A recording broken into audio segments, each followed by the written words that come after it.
Hello, everybody, and welcome to our webinar today. My name is Javad Malik. I'll be your host, and I'll just give everyone just a minute or two just to join before we kick off in earnest.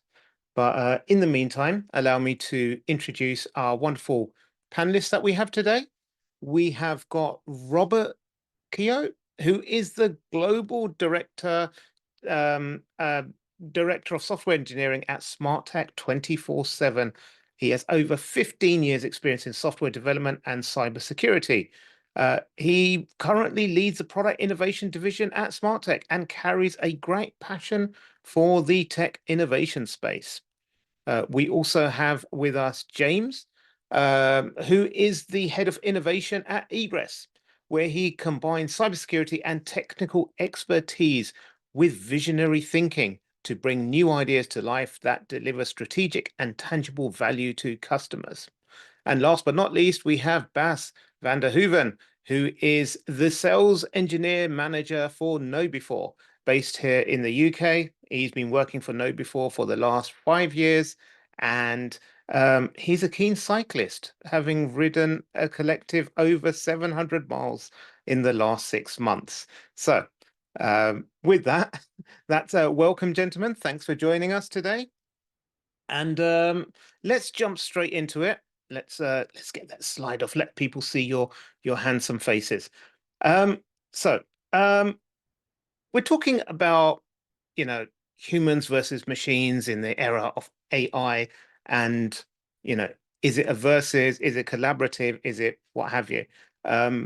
And one of the things we often hear about in this regard is insider threats, whether they come from technology or the people, and are they malicious or non-malicious? So, what insider threats are causing incidents in customer organizations? What are you people seeing? And I'll start with you, Robert, if you wouldn't mind. Uh, sure. Thanks, Jared. I guess broadly speaking, you can categorize insider threats into three broad categories. You have like malicious insiders. So this is actually quite rare, but it's certainly like attention grabbing or headline grabbing when it does happen. You have the more common negligent insiders, who are like insiders that take shortcuts or don't follow procedures, emailing passwords, for example, via insecure channels, for example. And then you have probably the most problematic type of insider threat, and that's kind of compromised users, where they don't even know yet that they've been compromised and they're performing their duties as normal, but they don't know that they've given away their password, and now there's a malicious actor also operating simultaneously at the same time, exfiltrating data. Yeah, that's a good point. And I think that those are very important distinctions. So there's malicious, which is like intentional, negligent, or non-malicious, or I suppose sometimes just people trying to do their job. And then you have Yeah. the compromised ones. Uh, James, do you have any examples of these kinds of insiders? Have you seen anything like that? Quite a few. I think that one of the things that's quite interesting is the lines between those three categories often get quite blurred as well. And there's a really good example that we've got of that. So one of the kind of feature sets within our platform is geared around spotting things like data exfiltration, users taking content and emailing it out to their own personal accounts. Now, on the face of it, that language sounds quite scary. Data exfiltration very much typically lends itself to being seen as a malicious insider scenario. But as a really good example of it, at the start of the pandemic, when everybody suddenly found themselves working from home, we saw a massive uptick in that use case being hit in our customer base. And actually, what I really put it down to in the end was that suddenly you had a large quantity of people sitting at home, attempting to continue to work as normal, but just finding better ways of doing things. So, classic example would be that you want to print something. You can't connect your corporate device to a personal printer. What do? You go and send it out to your Gmail account. You find a better way of doing that that's quicker, that actually is probably not quite in line with procedure and policy. So, again, something that could be seen as malicious, but actually falls into that negligent category. So I think it's kind of important to understand maybe the intent of the actor in these scenarios. Very good point. So just to pull on that thread just slightly a bit more, is it fair to call them negligent when they're just trying to do their job and maybe they're not provided the right tools or the culture isn't supportive of them doing the right thing? I'll throw that open to any of you three, whoever wants to answer that. Definitely a tough question. So I like, at least my perspective on it is it's often an indicator of like security culture. That perhaps the organization is like not understanding the requirements of their users and what they need to do and providing the exact tools that they have. But there's always a better way, than just taking that shortcut. It is like asking, okay, hey, what is the proper process for doing this? And when that's not available, it's about like highlighting it and not just trying to circumvent it, but trying to like elevate it or like bring visibility to this problem so that it can be tackled in a more meaningful, kind of like more structured way. Fair point. I think that's a good one. Okay, so let's move on to the AI portion of this discussion and say, like, what impact is AI having on cybercrime and specifically insider threats and things like phishing? So, Rob, seeing as you're in good flow, let's go back to you. Sure. Yeah, so definitely AI is having a big impact, and in terms of like phishing attacks, it is certainly going to be an interesting few years ahead with AI. Quite scary for some organizations, definitely coming. Of course, the big problem that is like we've already seen it, and it's definitely going to become like more higher impact in the future are like deepfakes. So in February, there was a very good example of this of a company ARP being the CFO was impersonated, and not just the CFO. They had 5 people inside the organization were impersonated, and then they invited a more junior person to the call in the finance department, and they effectively had a conversation and convinced this person to then, oh, okay, can you transfer $25 million to these Hong Kong bank accounts? So that, of course, like made headlines across the world. But definitely this is going to filter down to lower levels. I mean, just the effectiveness of this attack just means it is going to happen more in the future. Yep, yeah. I remember that dominated a lot of the headlines for a few weeks. Baz, what do you think about the use of AI in creating, crafting more convincing phishing emails and things like that? I feel it's somewhat scary, really. I mean, like we've already kind of touched on, really, that the effectiveness and how legitimate a lot of these AI examples can be, whether it's in an example of a phishing email or social engineering attempt. In deepfakes, we've seen again all over the news, videos, music, images, all being created with AI, all being so believable. And this is kind of one of the main factors which as a human we're prone to, right? We're easily manipulated, we're easily tricked, we're easily scared. So the fact that AI is able to take what bad actors were already doing, but just knock it up another 50 or 100% in its kind of authenticity, is just going to make these attacks that much more difficult for end users, but also for software to spot. So yeah, Robert, I very much concur. Working with the kind of pre-sales and prospects that we work with, we're definitely seeing a big uptick in that, and it definitely has people on the edge of the seat a little bit in that respect. Oh, very good. James, anything to add to that? I think there's a couple of different dimensions to the AI problem. So you've got the complexity of the attacks that can be launched, which is increasingly sophisticated, and we've had some really good examples of this that have come our way recently. One that I think is probably worth noting, again, this was something that was targeting a CFO in an organization. Without going into too much detail, they'd actually deepfaked his son and gone in through that route. So this particular individual, I think basically his son had a really public-facing profile, lots of information and data out there on him that they could go and leverage and train on. But I think the depth of research on that particular target from the threat actor was the thing that was really interesting in that scenario. And it spanned not just his kind of corporate profile, if that makes sense. But the other kind of avenue, I think, is the speed with which and the cost with which threat actors can launch attacks when they are more AI enabled. So things like doing that research and performing that suddenly becomes much quicker, becomes much cheaper, becomes much less labor intensive. Likewise, going and crafting templates and the sort of initial access level, let's blast out some bulk campaigns, etc.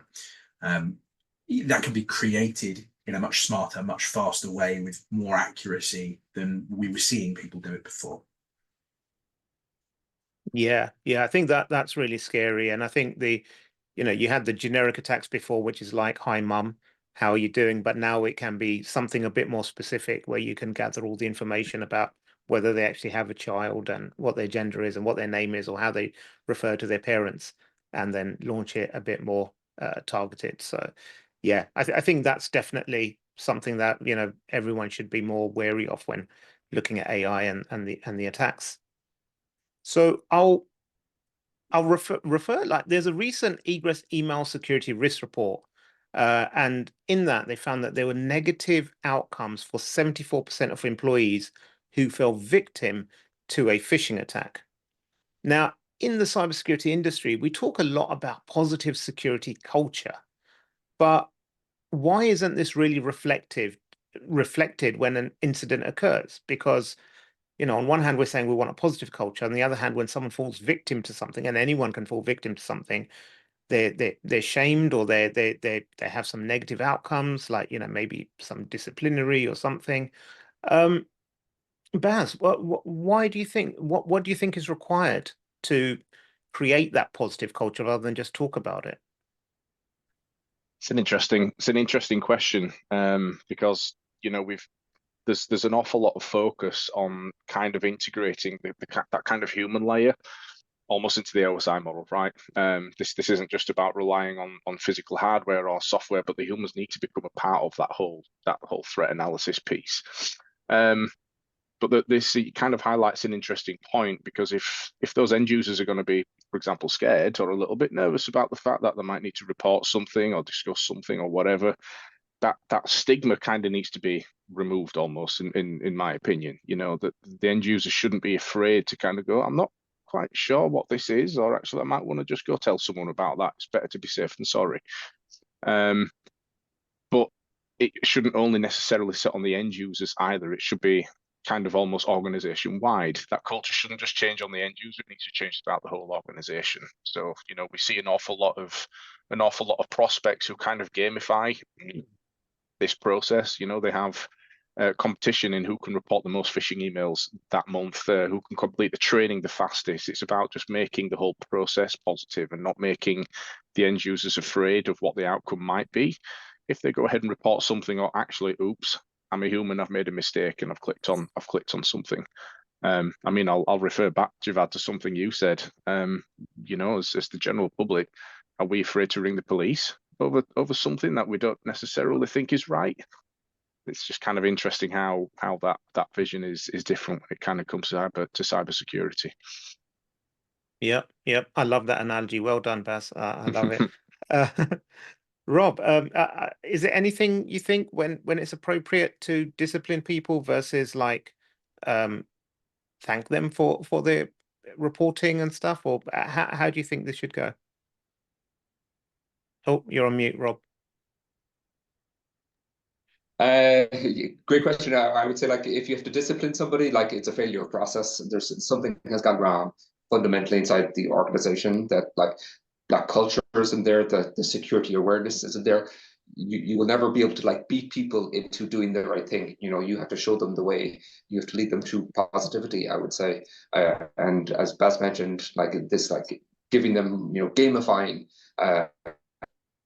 security is a great way of like improving awareness and like building that positive security culture, which, to protect yourself against AI threats, I would say is like one of the best things an organization can do, is to bring in that culture and throughout the whole level of the organization, to remove that stigma, and to drive, okay, hey, let's just be sure about this.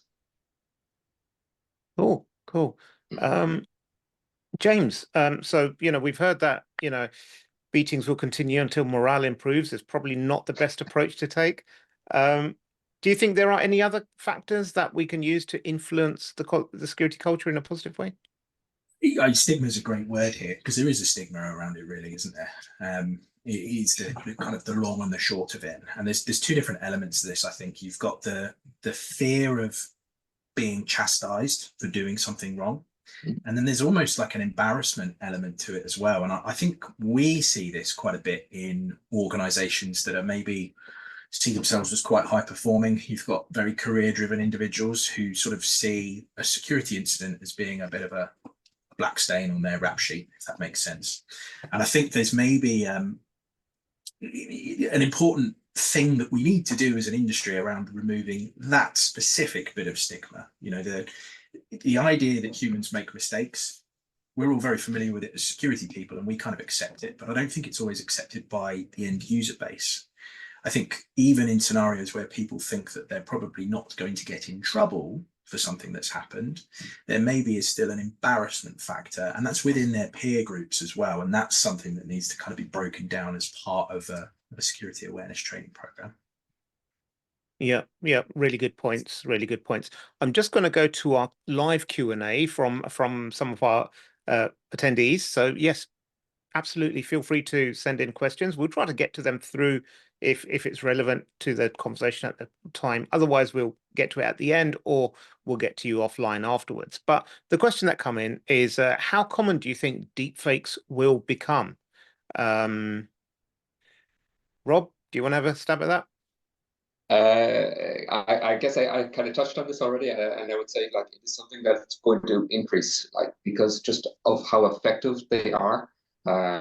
Like it's so trivial. If anybody has seen ChatGPT Omni, for example, you can have this conversation in real time with an AI. There's only a very small step to go from that to being like changing the voice slightly to like your boss or the CEO or the CFO, and having a very convincing real-time conversation with a malicious actor. So absolutely, it's, in my opinion, unavoidable that we're going to see more complex attacks coming in the future. But I will kind of refer back to what James said and say like that's very attention grabbing. But often the smaller things of like just trivial emails of, okay, hey, can you click on this link effectively, are often what lead to like higher damage and higher risk. So absolutely, those complex attacks are coming and will over time, over the next few years, become more and more prevalent as like the cost of performing those attacks decreases and decreases. But you still got to protect yourself today, you know, and like the security culture, security awareness and training is like absolutely critical to protect yourself now and in the future. Okay, excellent. I'll just take another question from our live one, and then we'll go to the next one that I've got. So what initiatives have you seen work well to build a positive security culture? Does anyone have any examples of any specific initiatives? I know, as you mentioned, the gamification and that element of it. Is there anything else, or is it one of those, it depends based on the organization? I'll throw it out there to whoever wants to jump in. Well, I can at least put a comment that like process is important here in terms of like, especially I would encourage organizations to think about like ISO, for example, especially like 27001 or so forth, that like building this process, because that's a whole organization-wide initiative. Like it's not something that just one thing, what part of the company does, but it's a great way of like of bringing this idea of you need to think about these different things, access control, governance, etc. So it's a great way to start to like distribute this knowledge across the entire organization. So I think again, like culture is incredibly important, and the technology plays a role, but also governance and policy as well is quite important, and security and awareness training. Yeah, good point. I've also seen many organizations implement something like a security champions program, where they have people not in the security team be pseudo part of the security team, using them as their eyes and ears out there in the organization, so they can tell what works well, what doesn't work well. Maybe provide them with like a quarterly update of what's upcoming, those kinds of things, and that really helps, because sometimes people are more willing to listen to their peers or learn from their peers than from some security department sitting in their ivory tower in head HQ. But I think that there are lots of ways out there. Just moving on, Baz, I'm going to come to you for this one first. Individually, what outcomes do know before and egress drive for customers to reduce their insider risk and improve security awareness? I know that's a bit of a loaded question, but you know, It's a we bit don't of a have broad. half hour to answer. Yeah, no, it's a bit of a broad one. I mean, this kind of becomes full circle a little bit what we were talking around earlier, right? We've got various types of insider risk. But then as a result of that, you know, especially from a know before side, we've got not only one way of kind of educating users and kind of culturally helping them adjust to things that they need to maybe do differently. You know, of course, we've got the phishing simulations.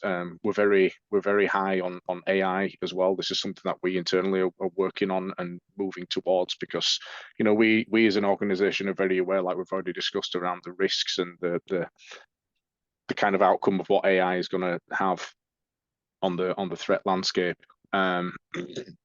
So yeah, with combination with training, with phishing, with being able to test the users, we're kind of being able to do that real-time coaching as well, about giving people nudges at the right time, not chastising them, educating them at that moment in time, kind of let them know why a certain action may be a little bit risky. But then, you know, we've also got things like assessments, culture surveys, to kind of help measure what is the cultural state of any organization. You know, we've seen with quite a lot of prospects that, yes, they may have users who are incredibly security aware, doesn't necessarily mean that they care to apply that knowledge as well. Again, it comes down to that kind of culture. So kind of manipulating all of that together is kind of something that we do with prospects over a longer term, to really kind of adjust on a cultural level and help prospects and customers move towards that risk averse scenario. Thank you. James? There's a really interesting topic that Bas mentioned there, actually, and that's the concept of nudges. So there's a couple of different buzzwords that you'll hear kind of in the industry around this. We often talk about teachable moments or nudges. Effectively, the idea behind those is to introduce something as close to the point of risk as possible, to basically encourage different behavior and introduce micro training to end users. And there's a really good analogy for this. It's, you know, if you're training a child to ride a bike, you don't sort of sit them down and tell them how to do it and then go, right, off you go. Let's go and see how you fare at that. You sit there and teach them as they're doing it. And that's the best way to teach anybody anything. So introducing those into a security awareness training program is a very, very interesting concept. And it as Baz also mentioned there, you can generally measure the effectiveness of that in a very interesting way. And both of our platforms are kind of geared to do that hand in hand, both introduce the nudging concept and then measure how effective that has been on your user base. Oh, very good. Very good. So, Rob, Smarttech helps customers make the most of these innovative technologies, like you know, the integrations between products like Know Before and Egress, and you know, with the personalized coaching and whatever. So how does this work in terms of these products, and how do you help customers make most of these technologies? Yeah, so I guess Smarttech is a managed security service provider, and so like we help companies. You can imagine that most companies, they are not cybersecurity companies. So like it is not their core business. It is not the thing that they are best at. And this is kind of like where an MSSP comes in, that this is the only thing that we do. We only do cybersecurity. So we help other companies basically tackle that very complex, often can be very painful and expensive, you know, especially if something goes wrong, problem. So this is kind of where Smarttech shall we say, joins the party, is that we help companies like squeeze the most out of the security tools and technologies. We can advise them on kind of like how to improve their culture, their security culture. Because if you're not coming from that background, it can be like a scary place. And this is why you kind of need to build this partnership, this trust with a MSSP in order to be able to maximize the effectiveness of these tools that you're purchasing. That's great. That's fantastic. I think you're absolutely right that there's so many organizations out there, they have either no one to do dedicated to cybersecurity, or someone who's fixing their taps and the janitor and also the cybersecurity expert within the organization. So I think this is where, someone like yourselves can be extremely valuable. So we'll come back to some of the questions that are still coming in. But before we do that, I think it's to James's point that when you teach someone when they're doing something, that's the best way. And also, I'm a big visual learner. So maybe James and Baz, you gents could show us a quick demo of the products just to illustrate how they work and what they can do for customers. Who wants to take it away? We can absolutely do that. Let me quickly share. We'll run through a little demonstration of the capabilities here. So fingers crossed, I'm going to look to the other presenters here. Hopefully you guys can see my screen now. Yeah, I can see some nodding. I've got a message up in front of me. This is a threat message that's come in. It's an impersonation attempt of a C-level exec in Egress. One of the things I could spend a very long time here talking about, which I won't in the interests of time, is the way that our detection works. So what I would point out is that this message has got no kind of identifiable payload to it. There's no malicious link in here. There's no malicious attachment. And looking at known bad, things that have been observed in the ecosystem before, is typically how most traditional email security products work. Our solution is geared around using some slightly more advanced techniques than that, including various elements of machine learning and AI, typically NLP, to look at content, look at the language, understand what the intent of the message is. But we'll detect based off of signals such as those. So we'll generally pick up considerably more advanced threats than the typical kind of secure email gateway products that exist out there. When we do pick something up, the ethos is to basically introduce the nudges concept that we mentioned earlier. And that's done through the banners that you're seeing within this message. So the idea is that if I'm an end user and maybe I'm slightly fatigued, I'm working in a hurry, I'm in that kind of state of mind where I'm not giving full attention to what I'm doing. If you're somebody that maybe receives and sends hundreds of messages a day via email, you probably find that you can basically work using just muscle memory, not really giving something your full attention. So the nudging concept is designed to basically break you out of that state of mind and put a little bit more cognitive focus on what you're actually doing. The end user can also engage with these as well. So not only does it sort of signpost it to me and tell me that there's a problem here, but we'll turn that into a training opportunity. So we'll give a little breakdown of actually, these are all of the things that we found here that we didn't really like. In this case, we think this message is impersonating somebody else in my organization, but actually there's a load of other little nuggets of information that we could use to spot threats like this in the future.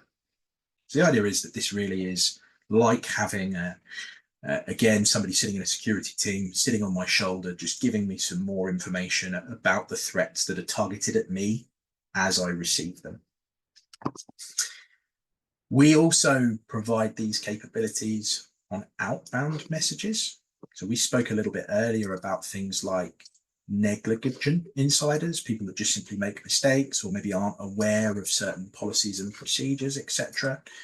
I mentioned that concept of a personal send. If I was to perform exactly that here and go to fire something out to my Gmail account, the other thing that the solution is designed to do is just kind of gear me towards making some better decisions in scenarios such as this one. So again, not strictly phishing related, but just guiding the user in cases where they might not quite be doing the right thing, encouraging slightly better, more security conscious behavior from them, if that makes sense. Now, the really neat thing is that we then fire all of this information up into KnowBe4's platform. So this is the case app console here, and I'm kind of looking at my user timeline within it. And you'll see that all of the egress related events, so things like me performing those data exfiltration use cases, I'm receiving a threat message that's got a QR code in it. These all feed up to the KnowBe4 platform. And as a result, we can see that things like the training and simulation content that I'm delivered is being adapted to reflect that. But I won't sort of steal Baz's thunder and talk about the case app platform at all. I'll pass over to him, and he'll do a much better job of that than I will. I'll do my best, James. Thank you. I'll just go ahead and quickly share my screen. Well, all right. Are you guys able to see that? Yeah, awesome. Got a couple nods as well. Thank you. So yeah, what we're looking at here is kind of from the KnowBe4 side, our flagship product, KSAP, which stands for the KnowBe4 Security Awareness and Training Platform. So again, just every time you get signed in here, the dashboard will always be where you land. The KSAP product is very much designed to be kind of overall encapsulating in being able to educate, but also train and test the users through phishing, through callback phishing, but then also through our our massive library of kind of always fresh content. What makes this really powerful is we've got the ability here to measure risk, to kind of see ongoing phishing behavior here as well. Especially specifically from the phishing side of things as well, is actually the users have got more than one ability to then just go ahead and just click. Users can actually engage with the phishing simulations by replying, by scanning QR codes, opening attachments, calling into any numbers that may be in those phishing simulations as well. And all of that behavior is then tracked throughout the console here. So in this particular example, you'll see the black line running through here. This is what we call our phish prone percentage. You can actually then measure an increase or a decrease in that behavior over time. Now, the phishing part of this is actually a kind of smaller portion of the overall platform, but the interesting thing here is that organizational risk score. So this is a feature that is driven by what we call our virtual risk officer. And that encapsulates the phishing behavior, how frequently and how much training users are doing within the platform, but also other things such as their email exposure. What is their job role? Inherently there are certain jobs that kind of carry a higher or lower level of risk. So every individual user within the console has their own risk score, which is calculated on a 24-hour basis, and that rolls up here into an organizational level. So encapsulating all of that and being able to then measure and move the risk towards a target is a really powerful feature of the platform. I mean, we can have a real quick look here, for example, at just quickly firing up a phishing campaign. Here again, you get a bit of an overview of what those phishing campaigns have been doing. But if we just have a look here real quick at this initial campaign, again, nice overview. Failures in the first 8 hours, failures by day. We even get failures by IP address location here as well. But then if you actually click on the users tab here, you really get the nitty gritty on how users have been behaving on those phishing simulations. So as far as actually creating the phishing campaigns, there's well over 20,000 email templates in here that the users can play with. 28,000. I stand corrected. Apologies, I've been on holiday for a couple of weeks, so our training department's clearly been busy in that respect. But yeah, I mean, another powerful thing here is that the platform is very much tailored to be a global product there. So a lot of this content is available in over 34 different languages, and all of the templates, all of the phishing simulations, all the landing pages are all completely customizable and tailored, able to be tailored. But we've got the campaign builder here, choosing who we want this to go to, on what kind of frequency, the ability to choose your own templates, but then also those teachable moments in the landing pages. So if a user does click the page that they get taken to, you can have that be a teachable moment. You can actually have that be a kind of extension of the actual phishing simulation as well. Do you maybe want the user to go ahead and add their username or their email address and password in there? That is a trackable metric. Do users enter data? Do they maybe not necessarily recognize at the point of click that was a phishing attempt? You can kind of see how people behave in that scenario. But then also, of course, we've got the training side of things here. That ability to educate and kind of culturally nudge people in the right direction here. So with our mod store, which is where all of our training content is kept, we've got an awful lot of different content providers in various places around the globe that make different types of content for the end users. You know, we've got some short and snappy, straight to the point 5-minute training videos. We've also got, for example, in the UK, a production company called Twist and Shout, UK based. And you can actually see here under the optional content campaign here, they actually make entire seasons of content. You know, this is Netflix style. Literally, you want to sit down, watch an episode, and just keep going. Just, you know, binge watch that content. So that's really powerful. But yeah, I mean, linking back to with what Egress do, obviously we do this in a simulated fashion. What really makes this integration amazing with Egress, that partnership, is that the knowledge and the experience that users get from the simulations and the training within KnowBe4, they ultimately are going to apply that live to their mailbox. Egress is going to be able to measure and really analyze that user's behavior in their live environment. And as those actions take place, I'll just look back quickly to where James just was. My keyboard's gone to sleep. There we go. And we pick on a user here. Every user has got a timeline that records every single action that user has done within the KnowBe4 platform. So we've got some phishing things in here, but actually, if we as we scroll down, the egress events will ultimately land in here as well. Now, what's beautiful about that, events that take place in a timeline can trigger automatic actions within KnowBe4. So exactly like if a user has done an action within egress that then has logged an event here in the timeline, that can actually then automatically enroll them in the phishing, the training, and those portion of that. So it's very much a marriage made in heaven, and it very much completes the circle as well between training and simulation and the kind of tracking of real life metrics as well within the user's environments. All right, I think my few minutes are about up. So I will leave it there. But obviously, if anyone wants to see this in a little bit more detail, I think on both sides for KnowBe4 and Egress, then do definitely reach out, and we'll be able to go into this in a little bit more detail. But Javad, have we got a few questions in the Q&A that we need to cover? Yes, we do. So thank you for that, gents. That's really good. We do have some questions rolling in. So one question is, how can we ensure that AI enhances human capabilities without diminishing human roles and skills in the workplace? I think that's a really interesting one. I think a lot of people are worried about, job security and, other factors or like critical decision-making processes being handed over. So I don't know, Baz, I see you're off mute. So do you want to jump in there? Yeah, no, something just jumped to mind, and it was something our CEO has actually mentioned a few times, but it isn't just there. I was at a conference a few weeks ago, and this same line keeps cropping up time and time again, in the sense that AI is not necessarily going to take any of our jobs, but somebody who's able to use AI efficiently and very well, compared to somebody who maybe can't, could replace you. So this is kind of a trend that keeps coming up, in that there's that human side is always going to be required. It's also always going to be needed. AI is going to be able to supplement us and help us in our day-to-day jobs. Will AI replace us entirely? No.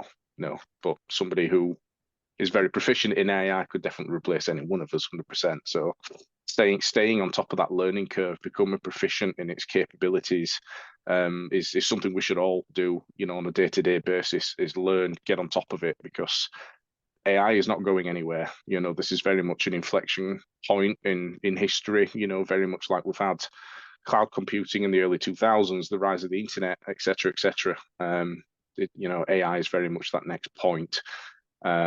So we need to ride that wave 100% and get on top of that. Very good. I think you answered that really well, Baz. So thank you. James, one for you. The question is, like, how do you combat users getting banner fatigue in Egress? So, and the demo showed that there's loads of the demos that the banners, that come up saying external user impersonating, what have you.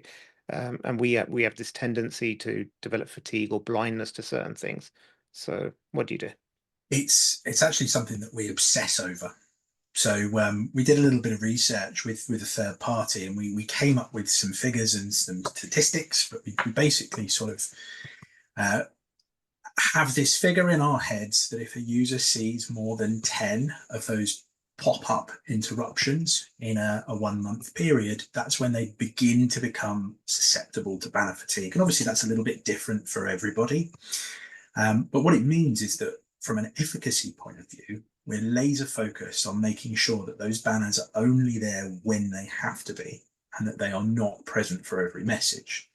So we track things like the banner rates across the platform really quite heavily.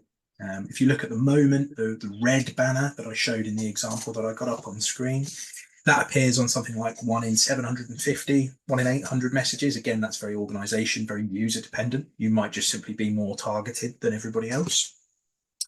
And at the moment, the platform average for the pop-ups on outbound messages, looking at, again, things like human error, mistakes, people subverting policy, the current interruption rate there is about 2.2 prompts per user per month. So it's very, very low interruption, which means when a user does see it, they should pay attention to what is present there, basically. Hopefully the design there lends itself to being quite attention grabbing as well. That's what we kind of went for with the traffic light approach, and feedback there tends to be very good. Excellent. So you're avoiding becoming the Clippy of the security world. Oh, yes. Excellent. So we are showing coming... your age there, Javad. Yeah, I know. I said it and I immediately thought that's the wrong reference. But anyway, we are pushing up against the end of time now, but the end of this webinar's time. But I think a nice way to round up would be like, if I could get a closing thought from each of you on the top tip or the one key thing that you would like the attendees to go away from this conversation with. So Rob, I'll start with you. What would you like? Tough one. I think from like a MSSP point of view, like the thing I would always encourage organizations is try to like think big picture and think about like how all of these are just parts. Everything is like a layer. Like defense in depth and having layered security is critical. This is how you protect your organization. So technology plays a part, culture plays a part, security and awareness plays a part. But you have to put all of these things together, and you have to have a cohesive approach to everything. So try to think a little bit bigger, try to think like end to end, so when a phishing attack does happen, if I had one thing to ask everybody to do, it is to come up with an incident plan of what happens when something does bad happen. Do you know what to do? Do you know who to call? Do you know what systems you need to like tweak? So this is the kind of thing I would encourage people to think about, is like think about from a higher level, end to end, like are you tackling each step? Do you need advice to tackle those different steps? Wise words. Baz, what would you like our attendees to go away with? I think Robert kind of encapsulated it quite nicely, really. I would just say that to kind of be very aware of the AI space. Don't necessarily be afraid of it, be aware of it. And make use of it as well. Educate yourself in it, and very much to Robert's point, figure out what the action plan is going to be internally for any organization. How are you going to help your users accept that AI is here, and how are they going to be able to deal with any potential threats with it? And yeah, of course, reach out to Smarttech247, because they're definitely going to be able to help you move in a direction to help you manage that ongoing problem of social engineering. Make the humans the firewall. They're a critical point of any security stack. Brilliant. And James, take us home. I'd actually go one more than that, Baz, and I'd say embrace AI. That is the word I was looking for. I was stumbling. As we were talking earlier about threat actors' use of it, etc., and I think we're seeing that they are doing exactly that. It's a tool for them to enable themselves to do their job in a much neater, faster, more accurate way. And actually, that's how most employees in most businesses should see it. And I think as organizations, it's kind of it's a case of enabling people rather than blocking this and burying a head in the sand. And that's kind of, I think, an important takeaway from this. If you look at the platforms that we've shown today, there's some heavily reliant AI tech in there. I think that we're going to see a bit of a curve in the future of AI becoming more prevalent in what threat actors are doing. And I think it only makes sense that we respond in the same fashion, and jump on it now. That's great. And I'll Definitely said. show my age again by saying, James, that I actually remember when in the workplace you first had the internet like available on the desktop or even external email, and there were lots of people that anti that, like, oh, people are going to be like getting all the answers from online or what have you, and it reduces. But now it's a part of everyday life. We have, everyone's got email, everyone's got external. So I think, yeah, it's exactly the same story there, isn't it? Really, it's people embraced it and it enabled them to do their jobs in a better way, and that's exactly the same way that we've got to see AI. Yeah, absolutely. So with that, we're at time. Thank you so much, gents. I really enjoyed this conversation. Thank you to all our attendees for being here. Feel free to send over any questions if you might have any more, and we can get back to you. Otherwise, get in touch with Rob or anyone at Smarttech247, and you can get a more in-depth demo and see how these products can be useful to you. So thank you very much, everyone, and I wish you a good day. Some great questions there. Thank you all. Yeah. Thanks, everyone. Thanks all.